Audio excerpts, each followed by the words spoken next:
In this video, I will show you how to open a second portfolio on the Exodus wallet. First, open your Exodus wallet app and navigate to the tab at the bottom right. From there, click on Settings at the bottom left. Scroll down to the Advanced section and make sure the Portfolios option is enabled.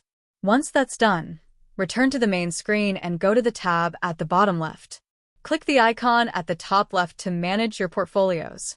As you can see, I already have one portfolio. To create a second one, tap the plus icon at the top right.